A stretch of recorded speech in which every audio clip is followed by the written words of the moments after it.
বিয়ের পর ছেলেদের একটা কমন ডায়লগ, বিয়ে করে নাকি তাদের জীবন অশান্তিতে ভরে গেছে। আচ্ছা আমি বলি কিভাবে অশান্তিতে ভরে গেল তাদের জীবন।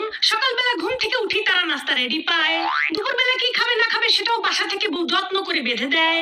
তারপর সন্ধ্যার সময় যখন আপনারা কাজ শেষ করে বাড়িতে আসবেন, আপনারা যখন ফোন করে বলেন যে আমি আসতেছি, তখন আপনাদের জন্য আমরা ঘর বাড়ি সুন্দর করে পরিপাটি করে গুছিয়ে রাখি, কেন মহারাজা আসবে। তারপর আপনি রাতে কি খাবেন না খাবেন সেটা জিজ্ঞাসা করে টাটকা টাটকা রাতের খাবার আপনাকে আমরা রেডি করে দিয়ে দিই। তারপর রাতের বেলা আপনি ঘুমাতে যাবেন, আপনার যে বিছানাটা সুন্দর করে বিছানা ঝাড়ু দিয়ে পরিষ্কার করে একেবারে গুছিয়ে আপনাকে ঘুমানোর জন্য রেডি করে দেয় কে? দেয় এই বউরাই দেয় আপনাদেরকে। জীবন অশান্তিতে ভরে যায় না? কার জীবন অশান্তিতে ভরে যায়? তারপর বিয়ের কিছুদিন যেতে না যেতেই দিয়ে দেন পেটে একটা বাচ্চা।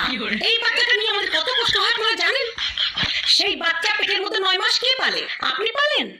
আপনারা তো খুব ফুর্তিতে বাচ্চাটা দিয়ে দিয়েছেন, কিন্তু সেই বাচ্চা আমরা পেটের মধ্যে 9 মাস পালি। পেলে সেই বাচ্চাটাকে ছোট